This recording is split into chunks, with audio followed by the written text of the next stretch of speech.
Warning, the views and opinions expressed in this presentation are those of the producer and those appearing in the show and do not necessarily represent the views of DerryCam, the town of Derry, or any of its staff or affiliates.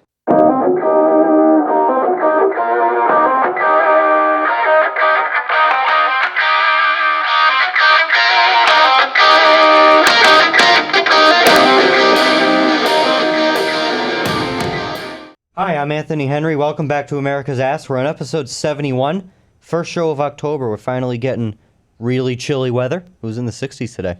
That kind of surprised me. I wasn't expecting that. But anyway, we are here with one of our newest legislators in the state. Please welcome Representative Stephen Kesselring from Manchester. Thank you for coming on. Please tell us about yourself.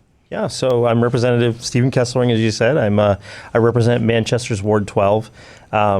I've never ran for an office before, and last year I decided that I wanted to run, and I won by 7 votes. So it's kind of why, I learned everything that I needed to learn about recounts. So I guess we'll start with that. What was the recount process like for anyone that doesn't know what recounts are like?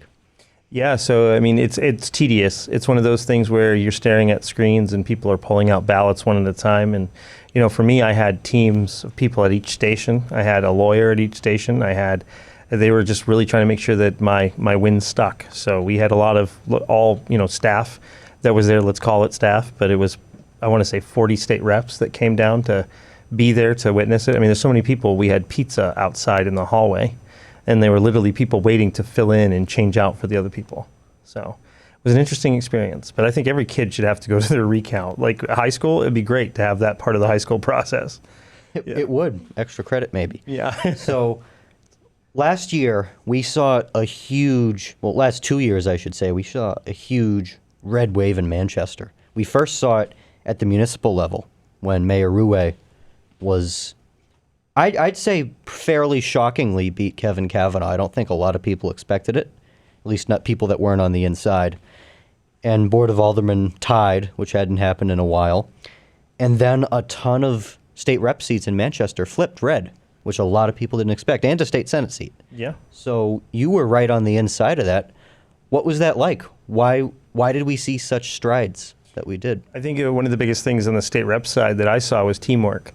Every single candidate that was running that was basically ready to win, wanted to win, would knock doors on Saturday. Especially the new reps that had never run before. All of us worked together. We kind of created our own little family. So every Saturday we would knock for different wards. So I've basically knocked every single ward in Manchester. I've probably, didn't even know there was certain streets in Manchester we walk on and we're like, this is Manchester? Like, it doesn't even look like Manchester.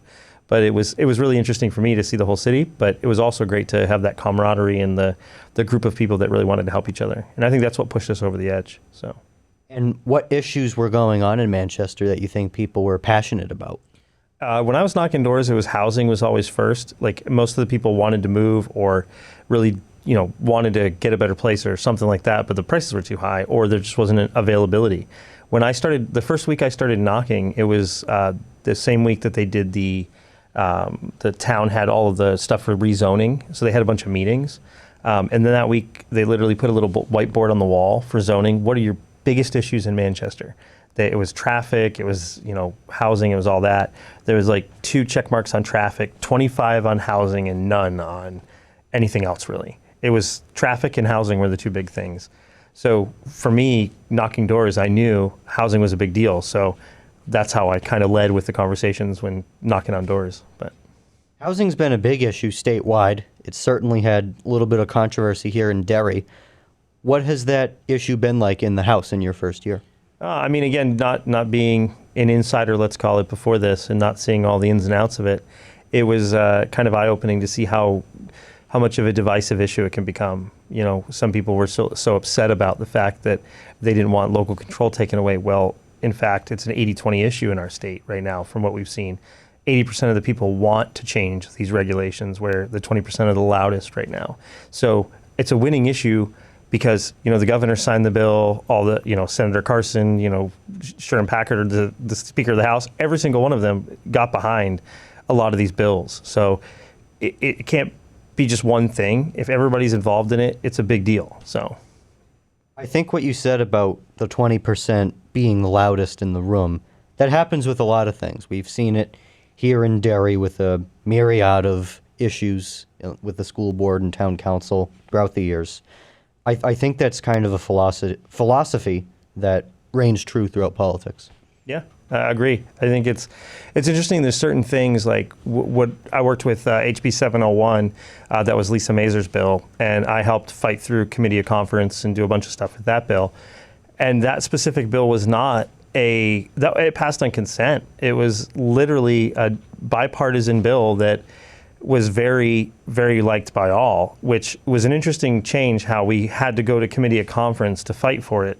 Took us 3 days basically to get that bill finally over the hump with the Senate. But we finally got it done and it got signed into law. The governor signed it. So, but through the House, it was bipartisan. It went on consent. Nobody worried about it. So 2 years ago, did you have any part in the municipal elections, No. or were you not quite in yet? I was an outsider looking in the municipal elections. I saw what was going on, but I never really knew the players and never paid attention. So, Well, from, I guess, starting with your outside perspective, and now that you have that inside perspective, why did we see such a big flip in Manchester at that time? And how can other cities and towns in a similar situation as Manchester was kind of reinvent that for themselves? So I'll tell you, when it comes to being a first-time, let's call it anything, legislator, alderman, school board member, there's that time frame where you got to get to learn the ropes, learn what it is. I think what Brian Cole did in Manchester was basically create training, and he made it so that he opened it up. So citywide in the municipals is where it started, from what I'm told. All of that information that they got trained on what they were going to expect. They also had people that were already there helping kind of give them some perspective to know what's going on. I saw that in the State House too, because we have our orientation days, and that only gives you a little amount. So like an orientation day, for example, I didn't know everything I was going to have to get through in the House, but it's the same thing when you're running for office. You're only going to get a little bit of what you actually have to do. You got to learn the rest yourself. So that's what I think is the key thing, is working together, like I said, with a group. If you have that, then it's a lot easier to get things done. And how do you think the new administration has done in the last couple of years? In Manchester? In Manchester. Oh, yeah. I mean, the parks are definitely cleaned up a lot. I mean, that's, again, there's going to be homeless people. There's going to be that issue no matter what we do. So at the end of the day, I think the mayor's done a great job of trying to work with different organizations to try to help with that. And again, I got a little card that the city has. It's like a little laminated card. It's got all the services for the homeless people. And I'm literally carry that in my car. I don't know how many times I've seen people on the street and talking to them, just because I try to have conversations with some of them. They're holding their signs. And I gave the guy the last card that I had, and he's like, "Thank you. I didn't know that all these things existed."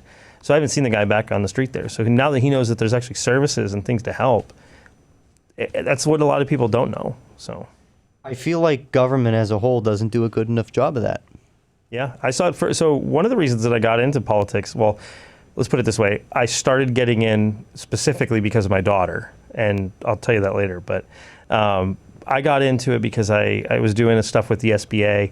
I won the district director award for the SBA because of some stuff that happened during COVID. So basically what I was trying to do is help people get from brick and mortar and get them online, because I'm a digital marketer by trade. So was helping tons and tons of businesses get online. I got to the point where I had like thousands, I think it was like 50,000 people on a Zoom call or a webinar. That was my first experience to talking to all these people. And then as soon as I got off that webinar, I put my phone number on there, my email, thinking, nobody's going to call me. My phone blew up. My email blew up. I was getting hundreds and hundreds of people all over the country that were saying, I need to get my business online because I can't open. So that kind of propelled me into how messed up the system is. So like there's organizations in New Hampshire, like the SBDC, I'll give you an example for that one. So they've got programs and funding for things that they can't even get out there. Like they've got extra, services, but nobody knows they exist. So small business owners that are having issues with marketing or whatever it was at the time, it was cybersecurity and all that, they will actually pay for somebody to help you in your business.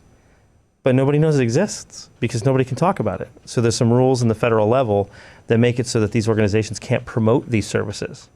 So nobody knows they exist. So the funding goes there, they get the money, and it just disappears or it rolls over every year. So anyways, that's, I think that's a really good segue to what I wanted to talk about. I think I want to spend the majority of the show talking about this because I think it's really interesting. How you got in, how you got involved, and what your first year's been like. Yeah. So I got involved. My daughter, she's, watches all the debates. At the time, she was 9 when this whole thing started. So she watched the presidential debates with Biden and Trump and, all that stuff. And she was, that was prior to, that was 2016. But then she watched the debate with DeSantis, Nikki Haley, and all them. And she looked at us and looked at me one day and said, "Dad, I want to go meet Nikki Haley because a woman that can talk like that to these guys, I want to meet her." So I thought nothing of it. I just shrugged it off. I said, "Yeah, Hannah, maybe someday." And then about 2 days later, I got a text message. "Nikki Haley's going to be right up the street." So I'm like, okay. So I registered and we went there and went to go meet her. And my daughter had a little interaction outside where the campaign manager came up to her and said, do you support Nikki Haley? And she goes, "Well, I can't say yes because then I won't be the first woman president." And the guy thought it was funny, so he handed her a hat. Said, "Here you go, you can have a hat for that comment." And they went inside. We sat right in the second row, and then Don Bolduc came and sat next to her, and then Governor Sununu sat right in front. And it was just like this little thing that started happening where Hannah had the Nikki hat on and all that. Just she got it given to her, and then Nikki comes and says, "I love your hat." And then this little viral moment went crazy because she's like, "Oh, your guy gave it to me for free." And that kind of transported us into this little thing where we were getting asked by different campaigns to go see them, go to their events and stuff. We went to the DeSantis campaign. We went to, we went to the Democrats. We went to, was it Dean Phillips at the time? We went to all of them. Like Hannah wanted to get in part. She wanted to get immersed in all of it. So her little hat experience that went viral kind of transported us into this position of we're going to all these things, seeing all these things. Kind of really woke me up to what was going on. And when I found out that there was no Republican running in my district and nobody was stepping up to the plate, that's what kind of forced me into the position. So. And then what was the campaign like? Well, the campaign was door knocking every day. I mean, again, I lost like 20 pounds, but it was a lot of walking. 2 pairs of shoes, lots of door knocking is, my wife and daughter were the biggest thing that kept me going because my daughter got a little tired there. She had to go to grandma's a few days. My wife, she was pushing with me, knocking doors. I mean, again, it can be tedious if you, like I said before, you don't have a team in place. We did knock my ward pretty much, I'd say half my ward with the team on a Saturday, but that's kind of more like just dropping literature and letting people know you exist. What I was trying to accomplish is just have conversations with people and get to know the community more. And again, we knocked some of our area 3 times just to be able to get to that point. But I'll tell you, if it wasn't for my wife and daughter, honestly, I probably would have just given up. And I think, again, that's a really unique thing about New Hampshire politics is that it's purely a retail, I want to say sport. I really think that's the only way to describe it. New Hampshire politics is a retail sport in that you're competing against other people to see who can be the best, I guess, customer service representative. Because I really think government should be customer service. Yeah. I mean, since I've been in office, I've seen how across the state people call. So I served on 2 different committees. So that was a very polarizing issues that were coming through our committees. And I was getting contacted from people all over the state. It wasn't just my district. Because I served on those committees, they reached out to those committee members. But I always answered my phone. So I would get people on the phone. They're like, "Wait a minute. Are you real?" like they didn't realize that a representative would actually answer their phone. So I actually remember one of the calls that for one of the bills, they basically called everybody on Democrat, Republican. They called everybody, and they're like, "You were the last one on the list, and you answered your phone." So, that's reachable, right? You got to be connectable to people. What has your first year been like? What bills have you championed? What issues, rather? Yeah. What have you seen? Well, I'll start with what so I started in labor, and I served as the clerk of labor. And that alone, just being in labor, was new experience because I've not been on a committee. But then actually to serve as the clerk and have to take the notes and do all that stuff was a lot more work. When we had the right to work bill that came through, the 7 hours of hearing on that bill, I had to take all the notes. So it was a lot. It got to the point where you're like, it's time for a nap. It's time to be done. Yeah, myself and Colonel Creighton, who came on the show, I think earlier this year, Yep. we talked at length about that. Yeah. Yeah, it was a lot. I mean, Chairman Creighton is definitely he's a hard, like, let's do this. Let's fight through this. Let's get it done. I don't even think we took lunch for that hearing. If I remember correctly, it was a short break, like at most, that we took. But we just kept, and that was the thing about his committee. He definitely likes to power through, and I love that because you don't have to be, it's just getting it done. And that's, again, I'm not saying that it's worse. Like, I serve on Health and Human Services also, but Health and Human Services, I'm not the clerk, so I don't have to take the notes. So for me, it kind of opened my eyes, but it also gave me the comfort I needed to get, like, hey, you can actually ask questions, because it gave me the, let's say, permission to ask more questions. So when I got into Health and Human Services, we were getting some big bills, like the puberty blockers bills, the right to try, and the different bills that were coming through. I was asking a lot of questions because I wasn't the clerk taking the notes. So Yeah, Health and Human Services is a pretty heavy committee. it's a big lift. It's actually, I enjoy it, though, honestly. I enjoy that committee. Not saying anything bad with labor, but labor's kind of boring in comparison to Health and Human Services, because you're doing things in Health and Human Services, or you're hearing bills that matter to a lot of people. When it comes to labor, I mean, most of the stuff that you hear, it's like, is this even worth it? Like, it's almost they're trying to find a problem most of the time. I mean, we heard several, I think like 4 or 5 bills that had connection to minimum wage. So you can only hear so many minimum wage bills before you're like, why are we doing this again? So one thing I try to really stress on my show is that everyone should get involved somehow, especially if you can run for office. So again, you made that leap. We've talked about it. What was it like once you got in? What was all the, I guess, build up behind the scenes to swearing in day? What was all that like? And again, I hope this is for anyone that is watching that's thinking about taking that leap. Yeah, I mean, honestly, I didn't know what to expect, to be honest with you. Like, I was told different things. So my perspective of it was probably kind of skewed in some ways, because I'm asking, like, what do I expect here? What do I expect there? And you go into, like I said, orientation day, and even from orientation day, it was not what I expected, because you feel like you're going to get a bill, right? You're going to look at it, you're going to be able to time.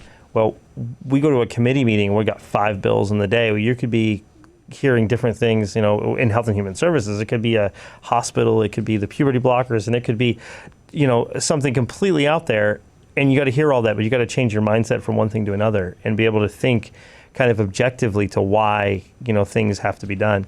So with that, I would say that the thought process when I started was, swearing in was cool. It was fun. It was great. It was a really exciting experience. At the time, Governor Ayotte was her first time to her inauguration stuff when she got brought in.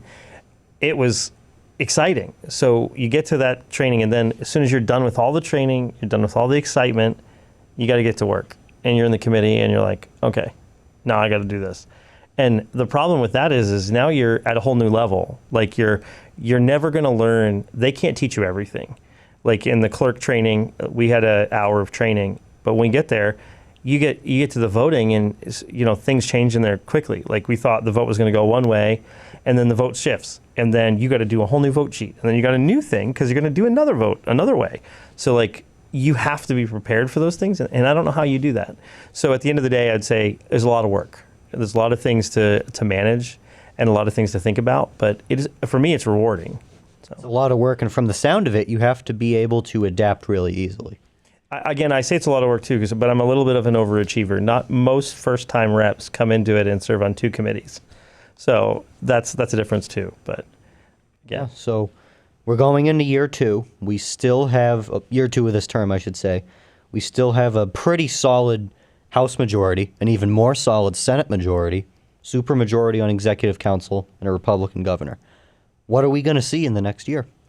You're going to see a lot of bills, because I think we have more than we had last year, is what it sounds like. I think the Speaker said it was 950 on the House side and somewhere in the 200 range on the Senate side. So, I mean, again, I know they're working through the overlap right now. Like, one of the bills that I put forward, somebody else put a bill like it, so I just added them to my bill, and they pulled that bill. So that'll hopefully help if we get a little bit of that. But one of the things that we have is our committee meetings are at a new building because they're renovating the legislative building. So we actually have to be a couple miles up the road. So when we have a Senate hearing, we're going to have to go from the House hearings, let's say up the street, and then you're going to have to go all the way to the Senate back at the State House to hear all the Senate hearings. So as a legislator, when you've got a bill that you've put forward, you got to go to the Senate, you're going to be going back and forth. It's going to be, logistically, it's probably going to be a little bit harder this year, which is going to make it tough going this year. But when it comes to the legislation, you can look at the titles now on a lot of the bills that have been put forward. There's going to be a lot of controversial issues when it comes to zoning and housing too, like we talked about. But also there's going to be a lot of cool, really good things that's going to move things forward in New Hampshire. Like one of the bills I'm putting forward, I'm really excited about. So I think it's going to change the landscape for New Hampshire. What will that be? Okay. So I'm putting forward a bill for experimental treatment centers. So under the Right to Try framework that we built, we made it so that anybody that is close to dying or that has a terminal illness, they can get experimental treatment if they want to. Like New Hampshire is like leading the way in the ability to save your life or to do something like that. But what we left out or what we can expand upon is kind of what Montana did. Montana built a kind of a framework for us that gives the experimental treatment centers a way to thrive.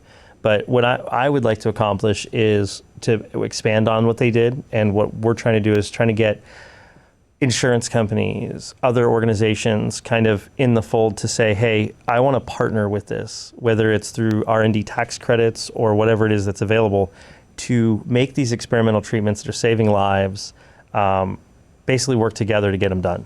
So the thought process for me is, how can we help innovation? How can we save lives? But how can we also bring these innovative businesses, making New Hampshire the forefront of this whole thing that's happening? And I think that fits into several issues all in one. It fits into economics, because we're going to be adding some really good jobs for that. A lot of businesses are going to come here. It's an advancement in science and health, so it fits there too. Yeah. I mean, there's a little portion of the bill, a little teaser of it, but the portion of the bill that gives the ability for 2% of the revenues to go back into help other patients. There's a portion of that bill that I think is going to be appealing to both sides of the aisle, because not only will it have, will we be building this experimental treatment center model, hopefully helping insurance companies and all these people to get involved in this, but they're gonna also be able to take a percentage of those revenues and help people that can't afford these treatments to be able to save their lives. So again, a lot of right now is a self-pay model. So you have to pay for it out of pocket. So if you don't have, the huge amounts of money to come to New Hampshire and do these treatments, or to do them when you live here, that's what this whole framework has. So we added a little portion of that in there to help, everybody in that process, if that makes sense. And that kind of dovetails a bill from this last year, the Right to Try Act, Yep. Named after former Representatives Michael Yakubovich and John Lewicki. Yep. I actually named this bill after them also, because it's an expansion of that bill. So I put their names on it. Well, you can't name a bill after them, but you can say this bill will be known as. So that's. And one issue I'm passionate about, and I guess this will be the last issue I bring up, is education. We saw a ton of strides this last year, especially with education freedom accounts. What are we going to see next year? How can we top that? Well, I mean, it's going to be tough. I know we're going to have probably a lot of conversations about expanding that to make it so that we remove that 10,000 cap.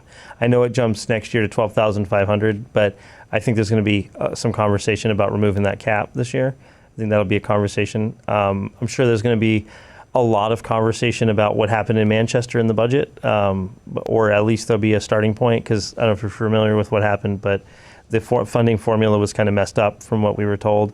It was something that wasn't done right. So Manchester was going to lose $12 million or ish from the budget. And we fought for that to make sure that Manchester didn't lose it right away. But it doesn't mean that they're not going to lose it permanently in the future. And it's going to change because the formula was messed up. Basically, what the governor did and what the mayor, what we fought for, was to build a stopgap so it doesn't happen right away. I think that's going to be something that we see this year. That's going to come back. I think the bill was retained. So I'm not sure what the committee is going to decide on that, but those are going to be some of the issues that I know. I know the open enrollment, there's an expansion of that, I heard. Something a little bit more than what we did last year. So. And I know a lot of people are also watching what's going to happen to Claremont. Yeah. So Well, I mean, again, I know there's a bill also for funding for, I don't remember the rep that put it forward, but it's to help fund those school districts. So that's going to be a fight. Do we feel like we can bail these, we should be bailing these school districts out when they overspend? That bill's going to be actually one of the ones that's going to be debated probably heavily on the floor. So I agree. All right, we are just about out of time, so thank you for coming on. Any closing statement you have, feel free to give it. no, just that thank you for having me on the show. And, I really enjoyed talking to people about all these things. Again, I don't even remember what we talked about, but there's plenty more there. So Yeah. One more thing I will ask. What are we going to see in the federal races next year?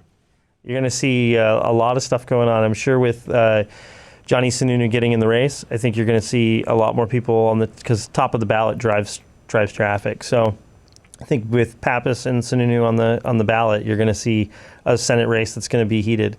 So that's going to push voter turnout, I believe. And again, I'm on the CD1 side. I'm supporting Brian Cole. I'm actually running his campaign, so I'm 100% behind Brian. So I hope it's, Sununu, and I hope it's Brian at this point, because I don't see anybody else being able to beat Sununu, to be perfectly honest. So I'm making it a point to try to have as many candidates as I can on both sides. Yeah. We're actually going to be having some people on Team Blue on soon, which I'm really excited about, Awesome. as we did in the past. And like I said, it's important that we maintain this retail style of politics we have. Yep. And I want to bring this up because we're a few months away now. Even though it's only a few months, I still want to bring it up way early. Filing period for local offices in Derry is going to be last week of January into the first week of February. Start thinking about whether or not you want to run for town council, school board, trustee of the trust funds, whatever. Start thinking about that now, because we are going to need some people. I know we're going to have an open seat on the council, at least one. I know we're going to need some people for school board. We have an opportunity to flip some seats there and also defend what we have on the council, trustee of the trust funds. So we need people. People are most important. And we also, as was said by Representative Kesselring, we need to drive voter turnout out. And I feel like that's overlooked in local races. And it's tough because for towns such as Derry, our elections happen in March. So that means you got to door knock in February and March. And that is not ideal because it gets very cold here. So it doesn't matter though. You got to put the work in. We need to keep what we have, and we need to flip seats locally as well.